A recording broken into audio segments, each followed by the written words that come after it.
Hey, how's it going, everybody? This is Robbie1 Kenobi, and this is my WWE Fastlane 2016 review. Overall, guys, I thought this was a very mediocre show, with the exception of the two main event matches.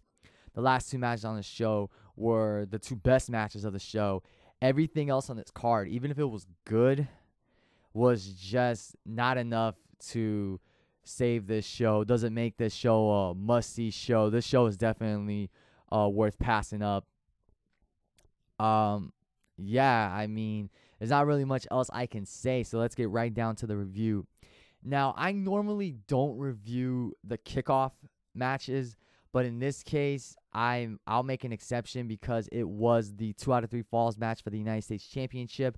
Kalisto defending against Alberto Del Rio. I thought this was a good match, but this was a step down from the Royal Rumble match pretty much last month. To me, it had a little bit of a fast pace to it. It had sort of like a lucha libre pace to it in the beginning. And early on, Kalisto was hitting some of his trademark lucha moves where, honestly, just watching him reminds me of Rey Mysterio. And I know my good friend Brandon calls him Ultimo Dragon 2.0. I personally see Kalisto like being a new incarnation of Rey Mysterio, although, of course, there's only one Rey Mysterio. So, Kalisto earned the first fall via DQ because after, I'm trying to remember if it was like a head scissors or a Hurricane Rana. He throws Alberto Del Rio over the barricade into the timekeeper's area. Del Rio, grabs a chair, and I can clearly see him grab a chair to use as a weapon. Kalisto goes for some kind of like dive. I'm not sure exactly. He was trying to go for like a splash, and Del Rio cracked him viciously with the chair across the shoulder, giving Kalisto the first fall via DQ. But it was all part of a plan, and I remember Mauro Ranallo was calling this match. He did commentary for the kickoff show, and he was asking, he said he was unsure what exactly Del Rio's strategy was in getting disqualified. I mean, I already knew what it would be from the start, or from the time that moment happened. It was basically to just beat the hell out of Kalisto, wear him down, and ultimately secure the other 2 falls he'd need to win. So basically, Kalisto took a little bit of a beating in between falls, and then Del Rio got him back into the ring and hit him with a modified version of the Warrior's Way, that double foot stomp, and tied things up at 1 fall apiece. The remainder of this match was good. Some good back and forth action. Del Rio hit another Warrior's Way. Like, this was sick how he did it. He had Kalisto upside down on the barricade, and he hit him with the Warrior's Way. And the announcers were urging or emphasizing the fact that if Kalisto got counted out, Del Rio would earn a second fall, and Del Rio would win the United States Championship. Now, I called BS on that because in wrestling, they have said, unless that stipulation is added, that you cannot lose or win a championship by disqualification or countout. But I guess because WWE logic, doesn't make sense all the time. If Kalisto got counted out, Del Rio would have gotten the second fall. He would have gotten the deciding fall, and he would have won the United States Championship. But Kalisto beat the count. I know Del Rio went for another Warrior's Way, and Kalisto did this sick like head scissors from the position he was in.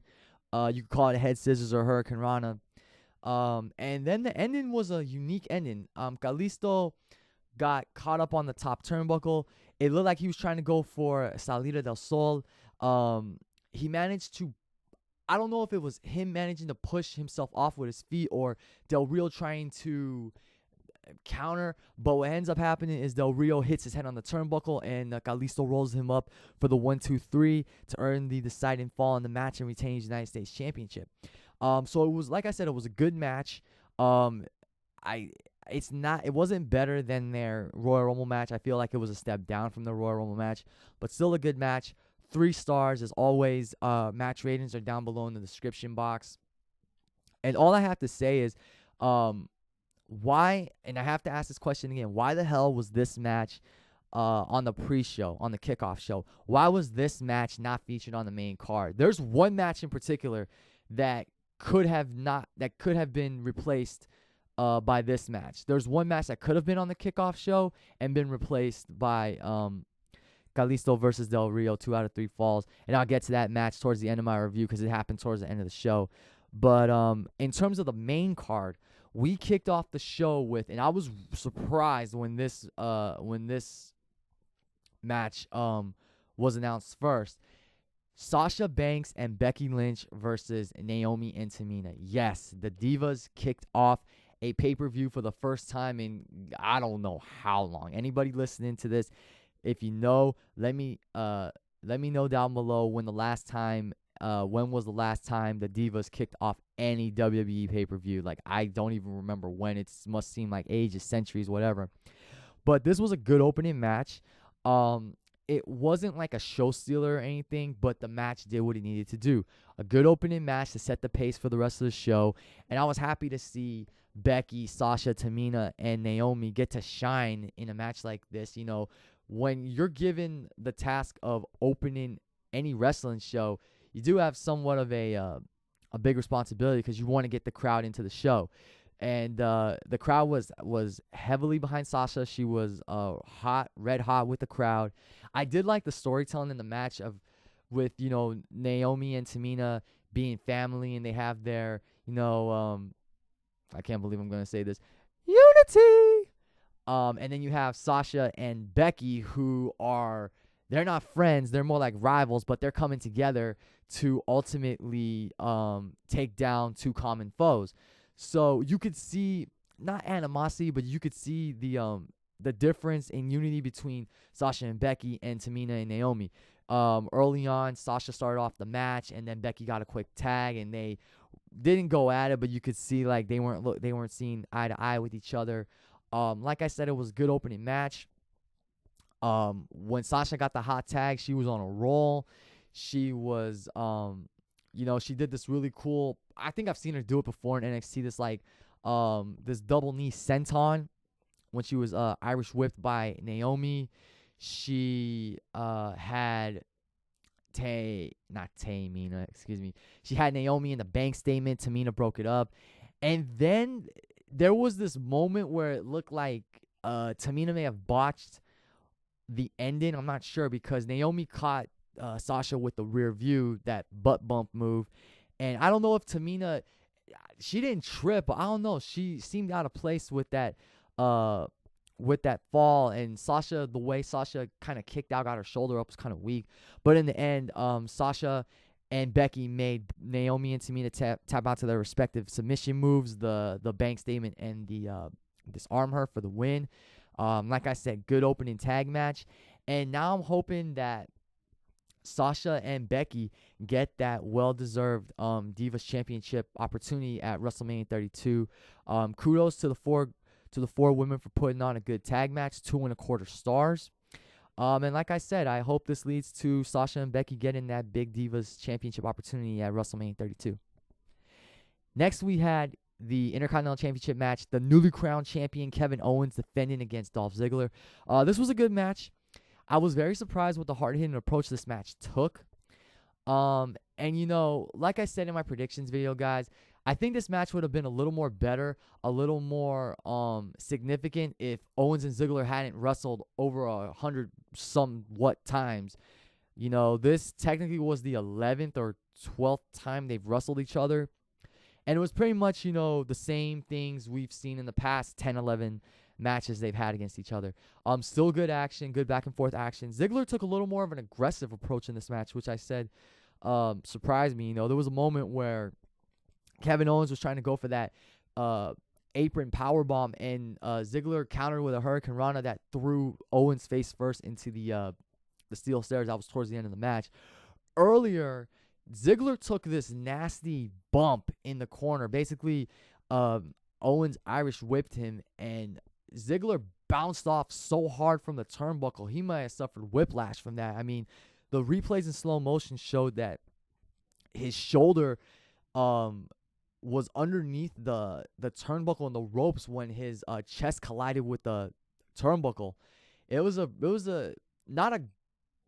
wasn't a spot that would make you cringe, but it was a pretty nasty bump. And luckily Dolph wasn't seriously injured. Like I said, the rest of the match was good. It had some hard-hitting action, good back and forth action. JBL actually made a reference to the Young Bucks in this match. I actually caught that. Basically, both guys were trading super kicks, and JBL said it's a super kick party, and I was like, wow, this guy just actually made a Young Bucks reference, which I think is cool.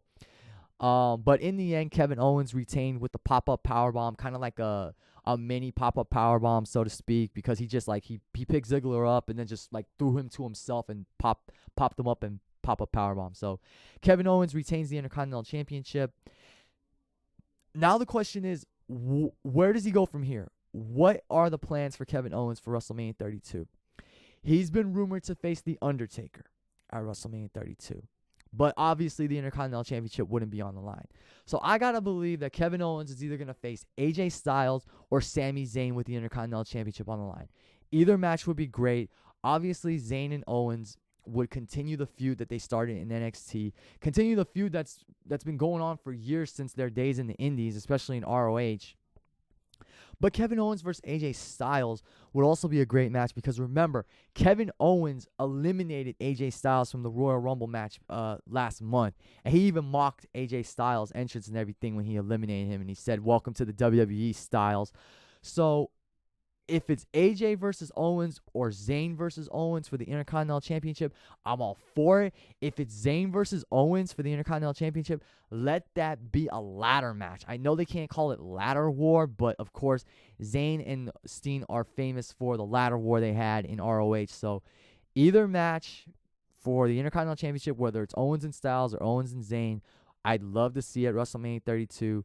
I just hope WWE gives Kevin Owens something really good, like a big, high-profile match to work in this coming WrestleMania. So we'll see what happens.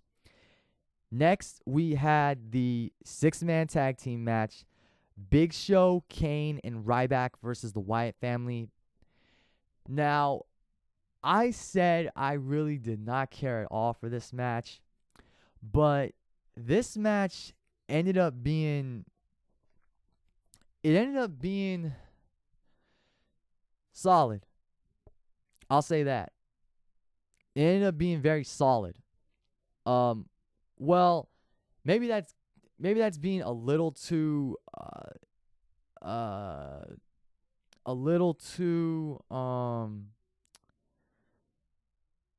what's that word? Oh, I am sorry, guys. I am losing my train of thought. Maybe I'm being a little too generous. That's the word, excuse me. Maybe I'm being a little too generous with okay, let me rephrase that. I'm sorry, guys. I'm losing my train of thought here a little bit. Okay, the six-man tag team match. Big Show, Kane, and Ryback versus the Wyatt family. I said in my predictions video that I really did not care for this match. You know, especially because the best, you know, on the go-home show to Raw, we had Big Show versus Braun Strowman in the main event. Well, I got to admit, this match was decent, was solid and decent, but that doesn't mean it was a great match. You know, it was a standard big man match. There was a couple good spots at the end. Big Show actually lifted, you know, gorilla pressed Luke Harper and threw him onto Eric Rowan and Braun Strowman on the outside. Ryback hit a plethora of running knees from the corner onto Luke Harper, and he almost like knocked himself over the top rope, you know, with his own momentum. But yeah, there was nothing really notable in this match. Ryback actually got the win for his team, which I was really surprised at. Ryback hit Luke Harper with a botched shell shock. Yeah, the shell shock, that was a botched shell shock, no doubt. And I think he might have even hurt Luke Harper because Harper was he was holding on to his left shoulder in pain. So yeah, that really did not go over well. Ryback, Big Show, and Kane got the win. I was shocked because I honestly thought the Wyatt family was gonna win this, and that leads to this. I mean, what is up with the WWE's booking of the Wyatt family? One day you have them booked strong, looking like monsters. The next day you have them losing a tag match or a six-man tag, whatever it is. Then you build them up as monsters again, and then they end up losing their momentum. It's like, what the hell, man? It's like, how did the Wyatt family go from being a very dominant faction and a very creepy faction at that 2.5 years ago to now just being a faction that gets built up and then gets fed to someone, gets built up, fed to someone, doesn't get taken serious, and ends up losing a 6-man tag team match to the likes of Big Show, Ryback, and Kane. What was the whole idea of building up the Wyatt family as these monsters, as these titans who are slaying other titans, other supposed titans in the WWE, and then you have Ryback freaking pin Luke Harper. So it's like, I don't get it. I just don't get the booking. I don't get WWE's booking of the Wyatt family, straight up. I don't know where the Wyatt family goes from here now that they've lost. I pray to God we don't get Big Show versus Braun Strowman at WrestleMania 32. I pray to God we don't get Kane versus Braun Strowman at WrestleMania 32. I mean, I don't get it. Why can't WWE ever book the Wyatt family properly? I mean, just look at how they came in 2013 in the summer and look at them now. You'll see a major difference, and it's not a good difference. I got to put it to you that way. All right. Anyway, guys, moving on. I got my train of thought back and everything. I do apologize if I was losing my words, losing my train of thought. I apologize. Back in the driver's seat, you know what I'm saying? Hey, we all have our off days. But anyway, next match was the Divas Championship match. Charlotte, with her Hall of Fame father, Ric Flair, of course, defending against Brie Bella. And from now on, guys, until Ric Flair is not in Charlotte's corner, I'm going to be saying that. Her Hall of Fame father, Ric Flair, in her corner. It's catchy, you know what I'm saying? So Charlotte versus Brie Bella for the Divas Championship. This Divas title match, guys, sucked. I'm sorry. I mean, Brie Bella tried, but this match sucked. Brie must have botched at least 3 or 4 spots in this match. And I'm not trying to knock on Brie Bella, but yeah, this match just sucked. I mean, it had good storytelling. Brie, of course, is fighting for the honor of her sister, Nikki Bella, and her husband, Daniel Bryan. And Brie even paid homage to Daniel by wearing custom kick pads, which were, I don't know if they were the exact same ones that Daniel Bryan wore at WrestleMania 30, but they look just like them. So I don't know if they were the exact same ones or if they were custom made for Brie to replicate Daniel Bryan's boots from WrestleMania 30. I thought that was cool. And you could see Brie in this match using moves, taking trademark moves from both her husband's moveset and her sister's moveset. She did the traditional yes kicks. She threw a forearm like Nikki used to do back in the day.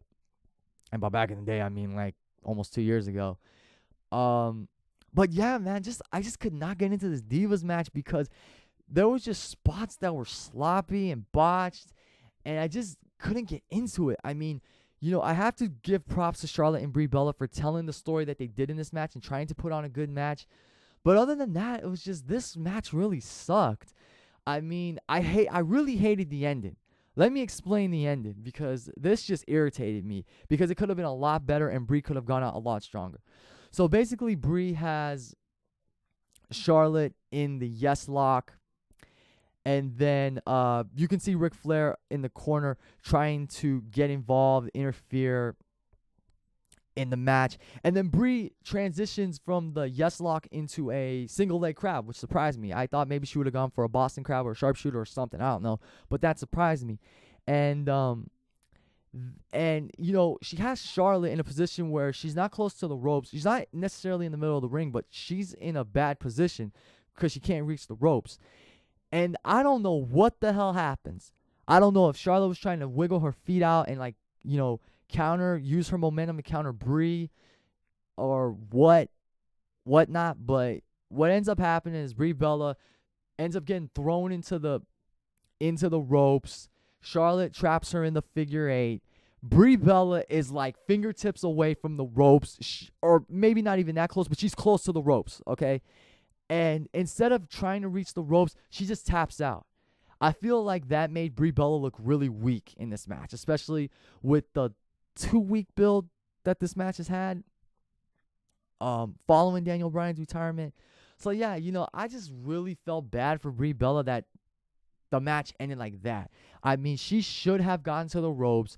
Then Charlotte could have brought her back to the middle of the middle of the ring and worked on her legs some more and then got her in the figure eight. And if it was going to be a submission victory, then there you go.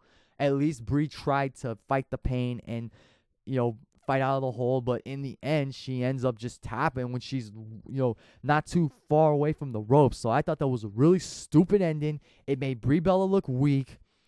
And it just, put the stamp. It just put the exclamation point on what I thought was a bad Divas title match. A Divas title match that straight up sucked. So there you go. I mean, kudos to Brie and Charlotte for trying to put on a good match. Kudos to Brie for getting this opportunity, especially with what's been going on in her personal life with her husband retiring, her sister undergoing successful neck surgery.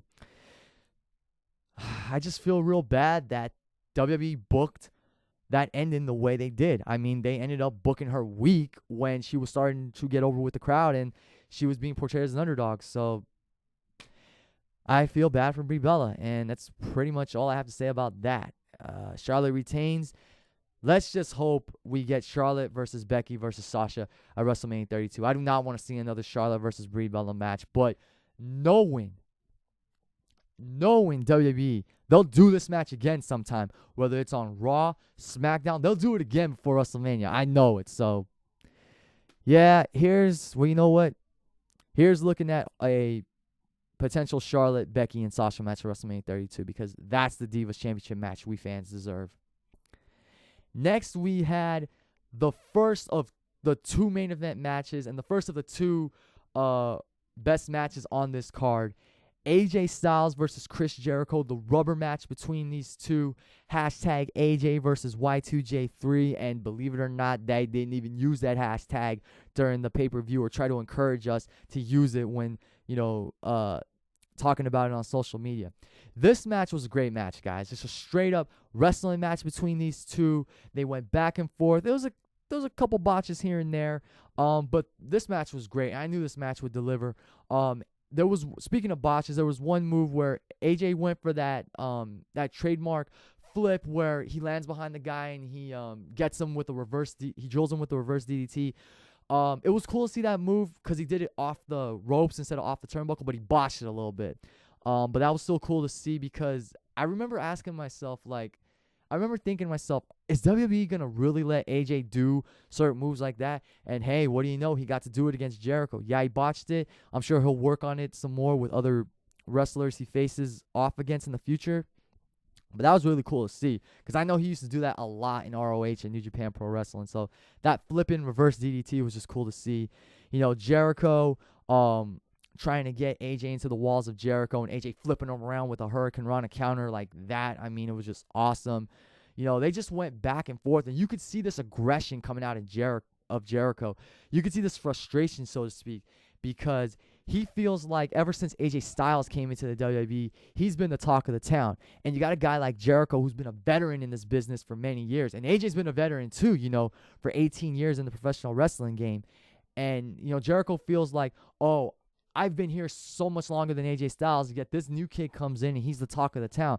So you could see that on display in this match. That was great. That was further enhancing the rivalry and the story being told in this match. There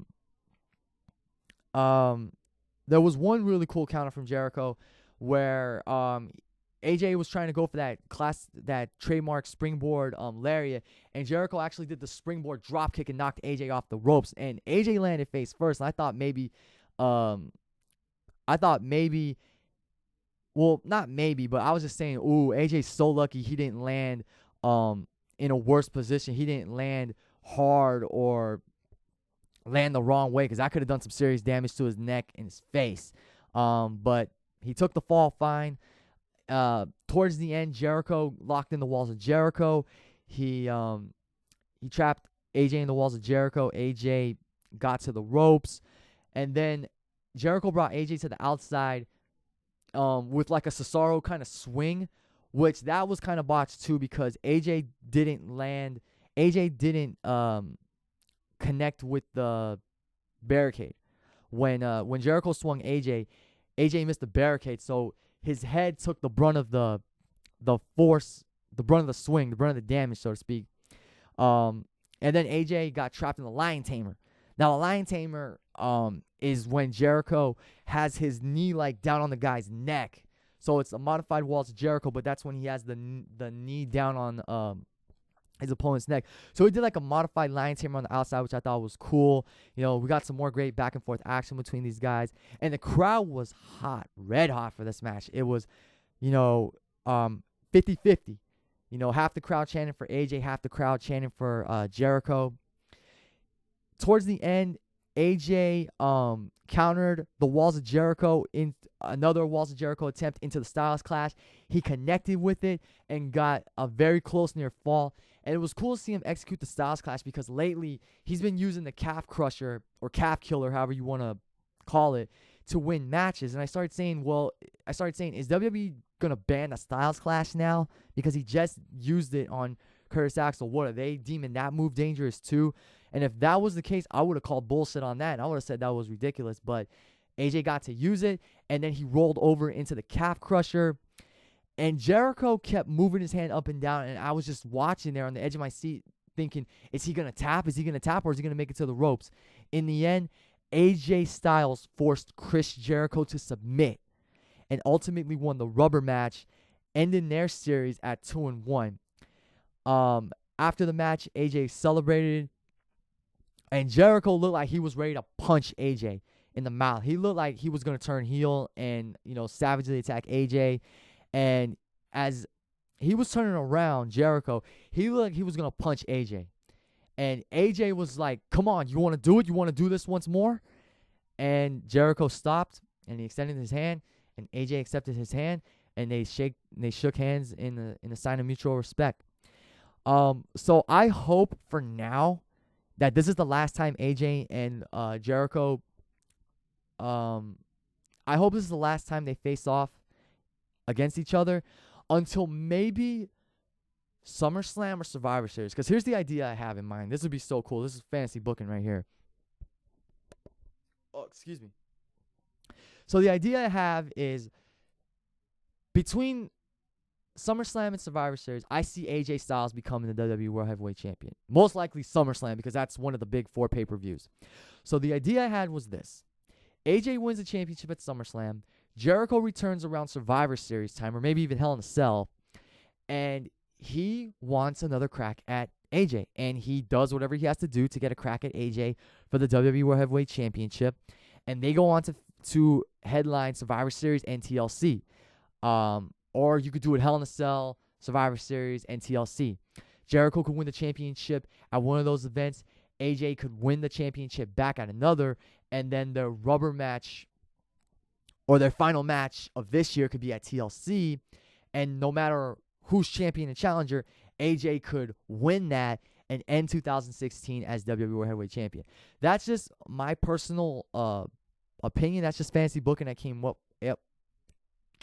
up with, excuse me, I can speak English, earlier. But yeah, I would love to see that. So AJ Styles and Chris Jericho, I would love to see them go at it again.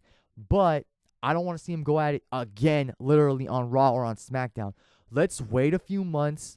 They may cross paths at WrestleMania if there's a multi-man match for the Intercontinental Championship. But if not, let's not have them cross paths, because I think AJ Styles Chris Jericho feud could be one of WWE's hottest feuds this year.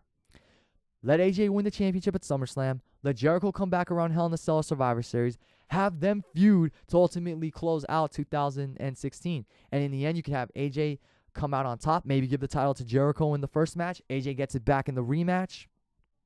And by giving Jericho the championship, you just give him that one final run as world champion. Let him, soak in the moment of being champion once more. And then AJ takes the title back. And AJ ultimately proves that he's like the thorn in Jericho's side. And then AJ can end 2016 as the WWE World Heavyweight Champion. Like I said, that's my opinion. Fantasy booking. But I think it will work. And I could probably do a whole separate video about AJ and Y2J and their feud, how it could close out 2016. But for now, they put on a great match. Second best match of the night. 3 3/4 stars. Incredible wrestling match between these two. AJ Styles, so far, his run with WWE is going well. I'm sure it'll just get better and better as months progress and as the year progresses itself.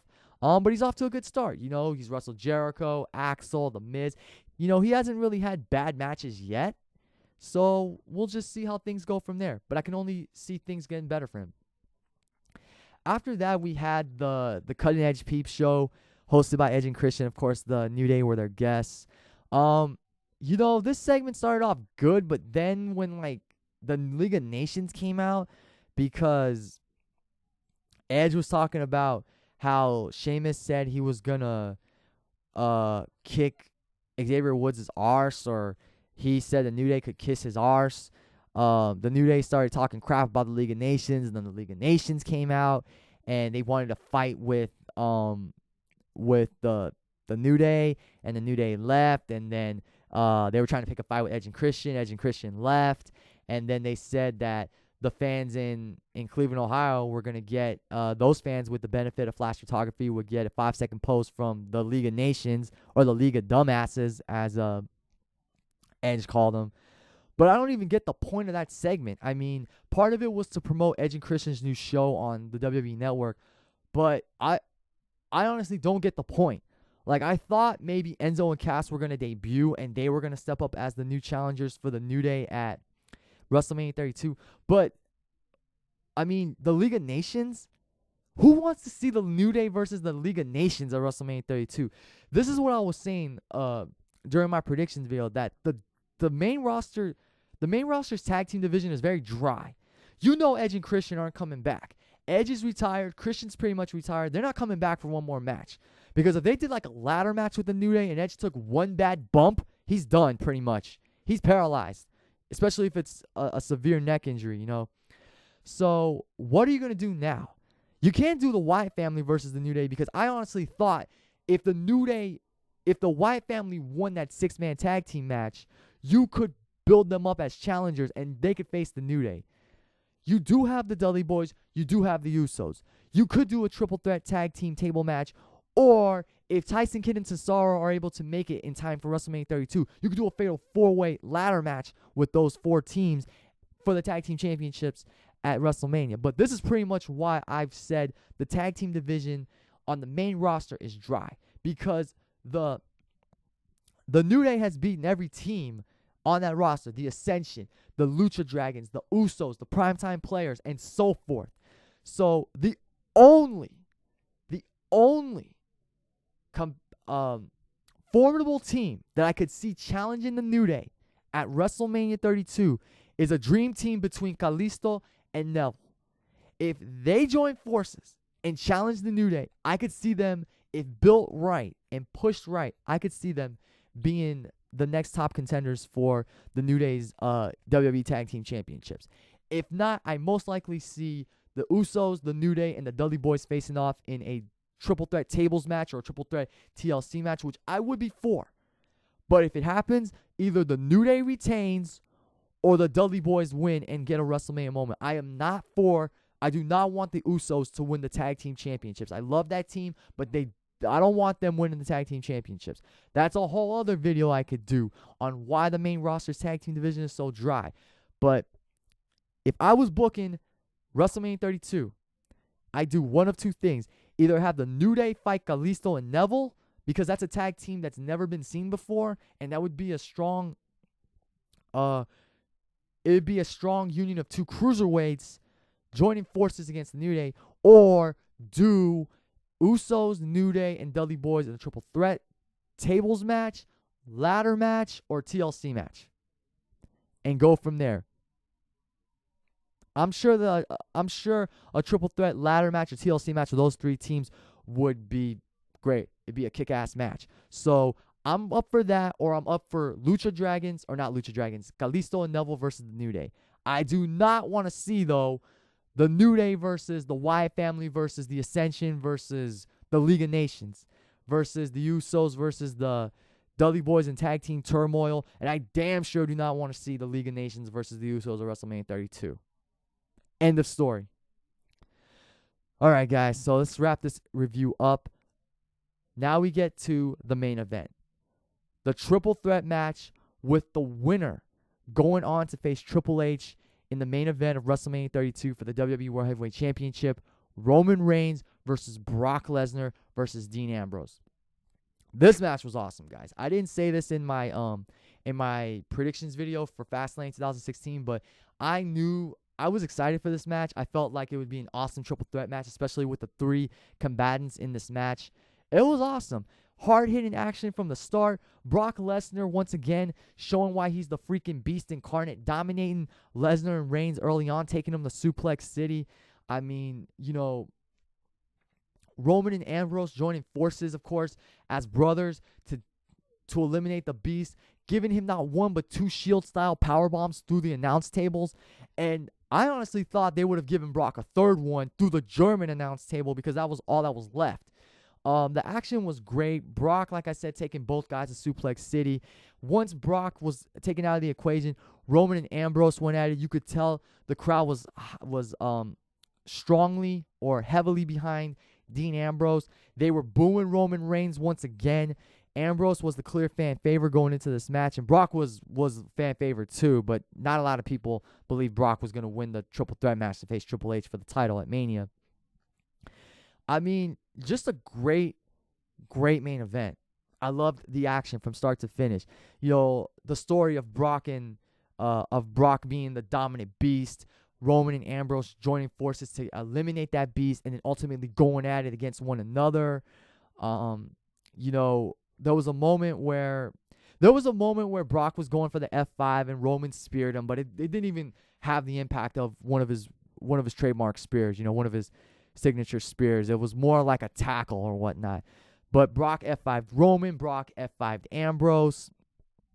Brock looked like, this was cool. So Roman goes for he Superman punches Brock. Brock rolls out of the ring. He goes for either a diving clothesline or another Superman punch off the steel stairs.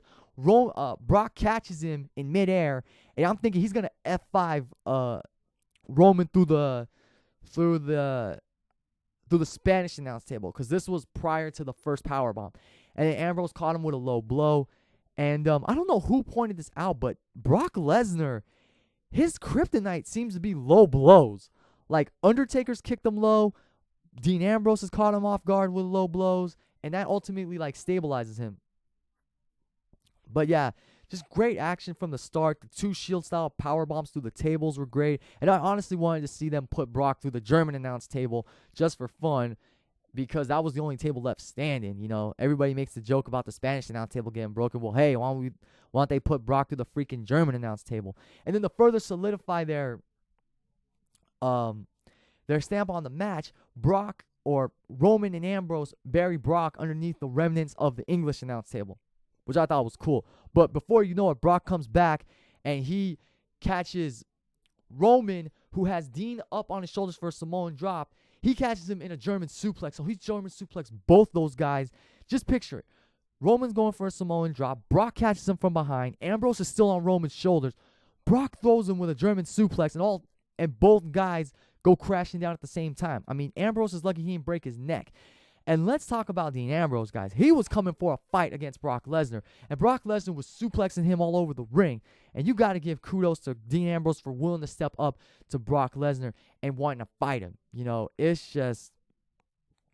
It was just an insane match. In the end, Roman hit Brock with a spear, but then Brock trapped him in the Kimura lock.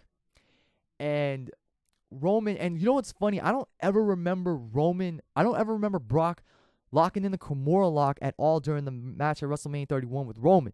He never locked Roman in that hold once in that match, to my recollection. So Roman, of course, uses his power to lift Brock up. Brock still has a Kimura on. Ambrose smacks the hell out of Brock in the back with a chair, and then Brock lets go of the hold. Ambrose starts wearing away, starts whacking off, starts whacking away at Brock with the chair. He starts whacking at Roman with the chair. And then before you know it, Roman gets back up, spears Ambrose, covers him, scores the 1-2-3, and punches his ticket to the main event of WrestleMania 32. Roman Reigns wins the triple threat match anticlimactically, because that spear that he hit Dean Ambrose with just came out of nowhere. After this guy took 2 or 3 steel chair shots, Roman comes out of nowhere, spears Ambrose, 1-2-3. Roman Reigns is your number 1 contender, and he will go on to WrestleMania 32 to face Triple H for the WWE World Heavyweight Championship. Like I said, guys, the match was great. I thought it was an insane triple threat match, insane action from the beginning. And now, Roman Reigns will headline his second consecutive WrestleMania in the main event. This time going up against Triple H with the WWE World Heavyweight Championship on the line. Fans weren't happy. I mean, I love Roman Reigns. Just because the fans are booing Roman Reigns doesn't mean I'm going to not support him. You know, I'm not going to turn on Roman just because the fans don't cheer for him, but that's not going to stop me from calling it like I see it. And the way I see it, Roman Reigns is still being booed and rejected by the crowd. So WWE and Triple H and Roman Reigns now have a month to try and figure out what they can do to make up for how they dropped the ball with the original build for this match and ultimately make this match a WrestleMania-worthy main event. They need to make this main event a huge deal. It's the main event of the biggest show of the year for your company. You want to sell out 100,000. You want to put 100,000 asses in those seats. Question is, how do you do it? Can you rise to the occasion and make Roman Reigns versus Triple H the main event? Can you make this a must-see match? We will see what happens. WWE, Triple H, and Roman Reigns in general have 1 month to make this a must-see WrestleMania main event. And if they don't, and Roman Reigns wins the championship, they're going to end WrestleMania with Roman Reigns celebrating his championship accomplishment while being booed by the crowd in Dallas, Texas at the AT&T Stadium. I love Roman. He's worked hard to get to this moment.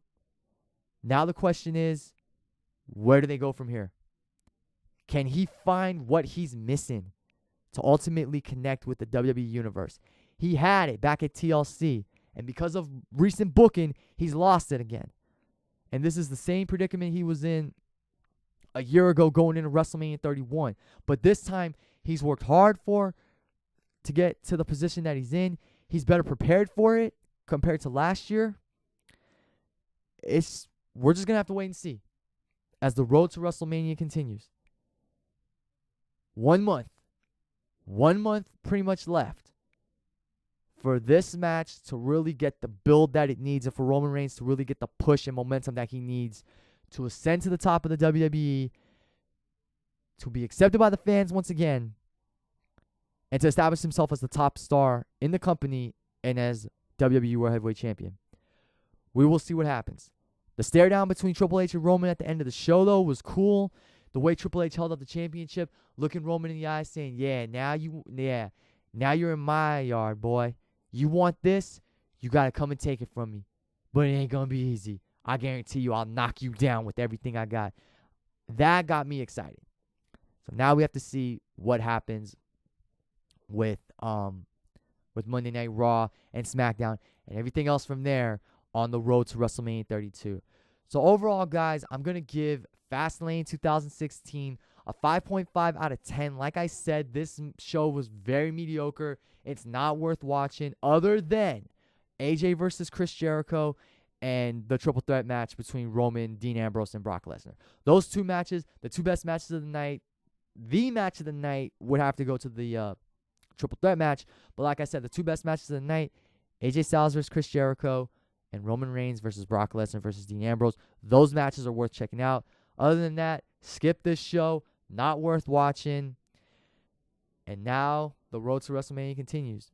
And I can mention one thing, and I'll make a video about this later in the week. WWE released a video about it earlier today. I'm recording this on Monday, February 22nd, in case I upload this a day or two later. WWE uploaded a video earlier today showing Dean Ambrose arriving at the arena in Detroit. I believe they're in Detroit tonight for Monday Night Raw. And as he's getting out of his car, out of his rental car, Brock Lesnar comes out of nowhere and just savagely ambushes him and just beats him down brutally and slams him on top of on the hood of a limo, on the hood of a limousine parked in the parking garage or wherever it was that the wrestlers arrived. You know this is leading to Dean Ambrose versus Brock Lesnar at WrestleMania 32, and I'm happy for that because with the build-up that the triple threat match had, especially with the encounters that Brock and Dean had against one another, this is the match we needed to get at WrestleMania, and I'm happy we're getting it. Brock Lesnar versus Bray Wyatt probably would have been a good, hard-hitting match, but you know what? Brock Lesnar versus Dean Ambrose, if this is no holds barred or no disqualification or Extreme Rules, this is going to be an insane fight to the finish, and that's a WrestleMania-worthy match. Book me. No, what's that meme? How's that meme go? Take my money. You're going to give me Dean Ambrose versus Brock Lesnar? Take my money. Book it. I'm there. So we'll see how everything else plays out, guys. I may make a video later this week talking about what matches I potentially like to see at WrestleMania 32, the matches that potentially could be big enough to make WrestleMania 32 as big of a show as that the WWE wants it to be. As always, thank you guys for listening. Thank you for watching. Like, comment, subscribe. Let me know what you thought of Fastlane 2016. Pass this video along to your friends. Let them know about my channel. Let them know how passionate I am for professional wrestling. If they're looking for, a YouTuber with the passion that just makes videos as passionately as I do, please recommend my channel to them. Hoping to get more subscribers. I'm going on 20 years strong as a wrestling fan next month, and I have something special planned for that later. But yeah, guys, just spread the word. Robbie1 Kenobi. Love making videos for you guys. Love hearing your feedback. I love getting the views that I get. Like, comment, subscribe. Y'all know the drill by now. Thank you all for watching. Thank you all for listening. And I'll see y'all later. Peace!